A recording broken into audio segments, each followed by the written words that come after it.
መዝሙር 77 ቁጥር 2 ላይ በመከራዬ ቀን እግዚአብሔርን ፈለግኩት፣ እጆቼ በሌሊት በፊቱ ናቸው አላረፉም፣ ነፍሴም መጽናናትን አልቻለችም። ቁጥር 3 ላይ እግዚአብሔርን አሰብኩት ደስ አለኝም። እስኪ አሜን በሉ፣ አሜን በሉ እስኪ በደንብ። ከነገሮች በላይ በሆነ ደስታ መደሰት የሚል ነው ርዕስ የሰጠሁት። ዝም ብሎ እግዚአብሔርን አሰብኩት ደስ አለኝ የሚለውንም ይዛችሁ መሄድ ትችላላችሁ። እና ዳዊት እዚህ ጋር በጣም የመረረ ችግርና በጣም አጣብቂኝ ውስጥ የነበረበት ሰዓት ነው። በመከራዬ ቀን ይላል እግዚአብሔርን ፈለግኩት፣ እጆቼ በሌሊት በፊቱ ናቸው ይላል። ተዘርግተዋል፣ አላረፉም፣ ምላሽ ግን አላገኘም። ነፍሴ መጽናናትን አልቻለችም አለና ድንገት በሚመስል ሁኔታ እግዚአብሔርን አሰብኩት ደስም አለኝ። እስኪ አሜን አሜን፣ እስኪ አሜን አሜን። ስለ ዳዊት ከዚህ ቀደም ስናገር ታስታውሱ ከሆነ ምዕራፍ 27 28 29 ሁለተኛ ሳሙኤል ላይ ታስታውሳላችሁ። በጭንቅ በነበረበት ሰዓት ላይ ጠየቀ፣ እግዚአብሔርን ጠየቀ የሚል ቃል ታስታውሳላችሁ። እግዚአብሔርን ጠየቀ፣ ወደዚህ ልሂድ፣ ወደዚህ ልሂድ፣ ወደዛ ልውጣ፣ ወደዚህ ልግባ ብሎ ጠየቀ። መጽሐፉ እንደዚህ ይላል፣ እግዚአብሔር ለዳዊት መለሰለት የሚል ቃል አለ። ታስታውሳላችሁ። እና ተመሳሳይ ሳኦል ተመሳሳይ ችግር የነበረበት ሰዓት ላይ እግዚአብሔርን ጠየቀ። እግዚአብሔር ለሳኦል ይልና በህልምም በኡሪምም በነቢያትም አልመለሰለትም። ለአንዱ መለሰ፣ ለአንዱ አልመለሰም። አስታውሳችሁ ስናገር የነበራችሁ ይሄን ማለት እዚህ ላይ ደግሞ መጽናናት አልቻልኩም ይላል። ችግር ነው የገጠመው። እዚህም ላይ ከፍተኛ ኪሳራ ውስጥ ያለበት ምዕራፍ ነው። ጭንቀትና ሰቆቃ ውስጥ ያለበት ምዕራፍ ነው። እንደ ልማዱ ጠየቀ። እጆቼ እንዳውም በሌሊት በፊቱ እንደተዘረጉ ናቸው አላረፍኩም ማለት ሲጠይቅ መልስ ያገኘ ዳዊት። አዎ አንዳንዴ እንዲህ ነው፣ አንዳንዴ እንደዚህ ያለ በሉት ከጎናቸው ያለው እግዚአብሔር ያደረገልን በጣም ብዙ እልፍ ነገር እንዳለ፣ ተዘርዝሮ የማያልቅ ነገር እንዳለ እያንዳንዳችን ብዙ ልናወራ እንችላለን። ግን ሁሉ ተመልሶላቸዋል። አልጋ ባልጋ ነው መንገዱ፣ የሆነ ቦታ ነው። እግዚአብሔር ዓለም ውስጥ ሁሉ ነገር እንደ ፈቃዱም ይባላል። እስኪ አሜን፣ ክብር ለእግዚአብሔር ይሁን። ጠየቀ፣ መለሰለት፣ አቅጣጫ ሰጠው፣ ዳይሬክሽን ሰጠው። እፎይ ያለ ዳዊት። ዳዊት አርበኛ፣ ተዋጊ፣ ጀግና፣ ሲጸልይ የሚሰማ አድርግ ሲል የሚደረግለት። ግን እዚህ 77 ላይ ደግሞ አላረፉም፣ እጆቼ እንደተዘረጉ ናቸው። የጭንቅ ሰዓት ነው፣ የመከራ ሰዓት ነው፣ የአጣብቂ ሰዓት ነው። ጠየቅኩ፣ አልተመለሰም፣ ግን አሰብኩት ደስ አለኝ። ማን ነው አጨብጭቦ ክብር የሚሰጠው ባካችሁ? ምርኮ ተመለሰልኝ ደስ አለኝ አይደለም ያለው ዳዊት። ተመልሶለት ያውቃል እኮ። ጸልዬ ነበር መልስ አገኘሁ ደስ አለኝ አላለም። ጸልዮ አልተመለሰማ። እንዲህ አይነት ምዕራፍ ስላለ ከሆነ ነገር ተፈወስኩኝና ደስ አለኝ አላለም። ማለት ብዙ የደስታ እርከኖች አሉ አይደል? አሁን ዳዊት እዚህ ጋር እያወራ ያለው የደስታውን ጥግ ሰቀለው፣ ላይ ሰቀለው። ማጋ እግዚአብሔር ጋር። ይሄ በሞላ ጎደለ በወጋው በነቀለው ሳይሆን በእግዚአብሔር መደሰት። ኧረ ክብር ይሁን። ደስ ይላል እኮ ጸሎት ሲመለስ፣ ሴሌብሬት ይደረጋል። ዞር ብላችሁ ስታዩ ከትላንት ዛሬ ይሻላል። አዎ ተመስገን፣ እንዲያረገልኝ እንዲሆነልኝ ምን እለዋል? በነፍስ ወከፍ እኔም ብትጠይቁኝ አለ። ይሄን መልእክት በጣም አተኩሬ እንደገና ከብዙ ጊዜ በኋላ እንዳየው ያደረገኝን አንድ ምስክርነት ልንገራችሁ። ምን የሚል ቃል ሰማሁኝ። በስልክ እያወራኋት ነው። አንዲት ልጅ በጣም ከፍተኛ የሚባል ሀዘን ውስጥ የምታልፍ እዚሁ ሀገር የምትኖር የተማረች በጣም ፕሮፌሽናል ናት። የ34 ዓመት ልጅ አካባቢ ናት። እና ከባድ አሁን ነገራቸው አይነት ችግር ውስጥ እያለፈች ነው። እያወራኋት እኔ በጣም ቀስስ አልኩኝ። አሳዝነኝ ማለት ነው። ለነገሩ ቀድሞውኑም ደስታ የእግዚአብሔር ነው አትለኝም? ማን ነው ክብር የሚሰጠው ባካችሁ? ለነገሩ ምን እንደሆነ ታውቃላችሁ? በጣም እግዚአብሔር የምትፈራ ስትመሰክርልኝ፣ እግዚአብሔር የምትወድ በቤተ ክርስቲያኗ በጣም ታማኝ፣ ቤተ ክርስቲያኗንም አውቃለሁ ነግራኛለች። ይሄ አንዳንድ ሰዎች አሉ ታውቃላችሁ፣ በህይወታቸው በኑሯቸው የሚያስቀኗችሁ እነሱም ባረገኝ የምትሏቸው አሉ። በጉሉ ሁሉን ነገር በኢነርጂ የሚያደርጉ ጊዜ ብትሏቸው፣ ገንዘብ ብትሏቸው፣ ምን ብትሏቸው ለእግዚአብሔር ሲባል ህይወታቸው በጣም ጥንቅቅ ያለ ሰዎች አሉ። ይሄ በብሉይ ኪዳንም ነበሩ ባይዘ እንደ ህጉ ያለ ነቀፋ ነበሩ የሚባለው እኮ አለ ነበሩ። ግን ባይብል እንደዛ እያወራቸው ጥያቄ ደግሞ ነበር። አንዳንድ ጊዜ ነገር ስክት ስል አሪፍ ስለሆንኩ ነው እንዳትል ማለት አሪፍ ሆነው መለኪያ የጽድቅ ሆነው ግን ቤት ውስጥ የሚያለቅሱበት የሚያነቡበት ጉዳይ ነበራቸው አሉ መጽሐፍ ቅዱስ ላይ። እና እቺ ሴት እንደነገረችኝ ወንድ አታውቅም በህይወቷ። እንደው ለእንትን ያክል ልንገራችሁ፣ ቦይፍሬንድዬ እጄን እንዲስሙኝ አያውቅም አለች።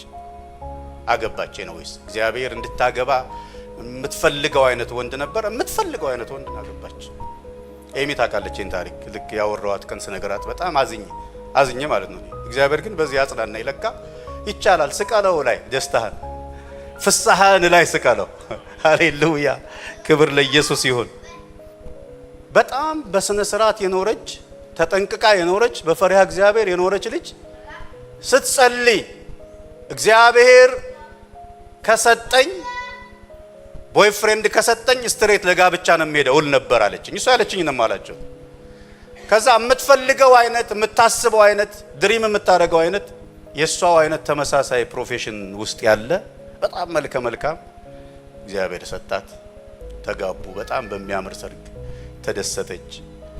ቤተሰብ ተደሰተ። ይሄ ነው የሚያሳዝነው ነገር ልንገራችሁ። ለሃኒሙን ወጥተው ጥሩ ጊዜ አሳልፈው ሲመለሱ የመኪና አደጋ ገጠማቸው።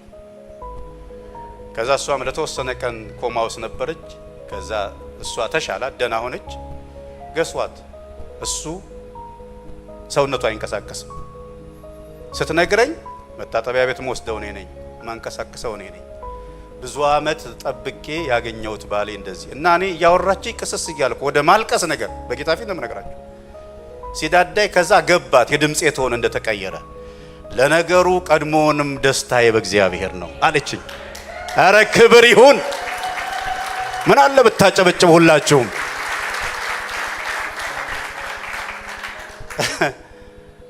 እንደዚህ አይነት ወራት አለ ማለት ምን አድርጎ ነው ብትል ምንም ማታወጣለት ማለት ነው።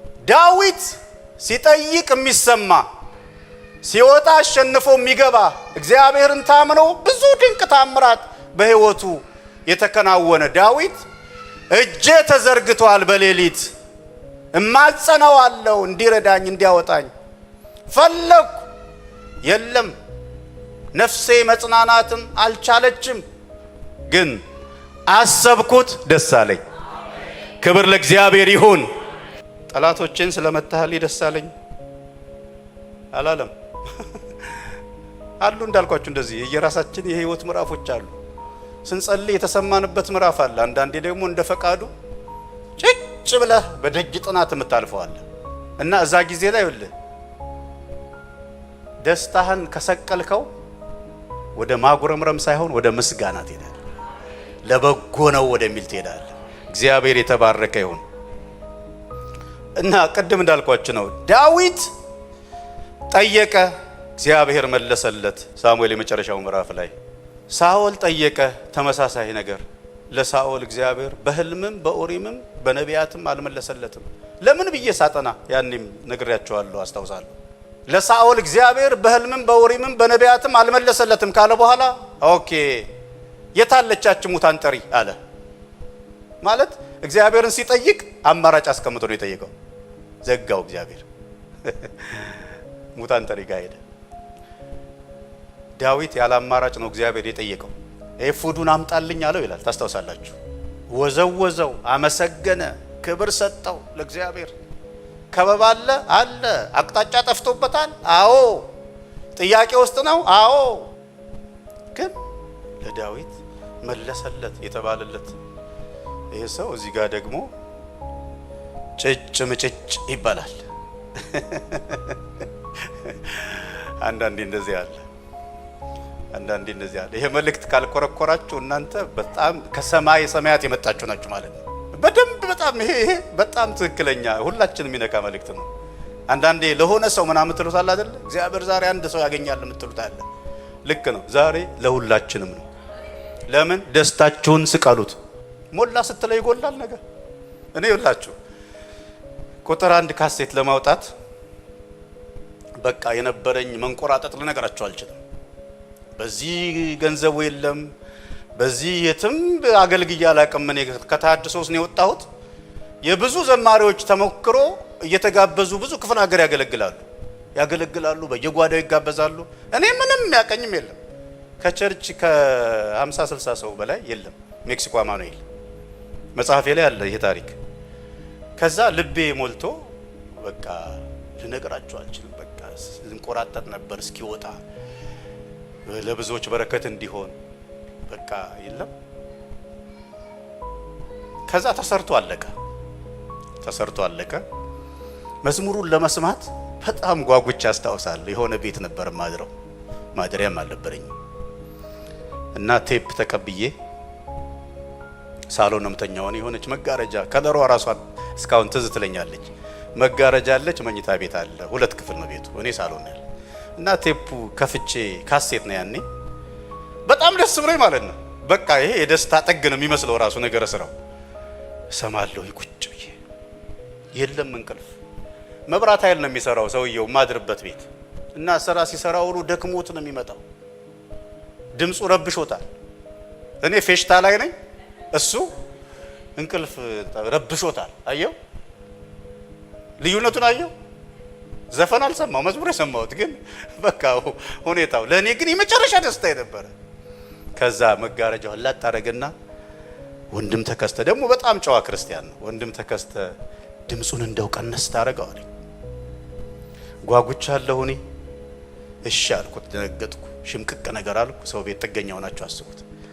ከዛ የቴፑን ስፒከር ይዤ እንደዚህ ስሰማ አደርኩ። ከዛ ሰትሉኝ ለካ ያልፋል፣ ይሄም ደስታ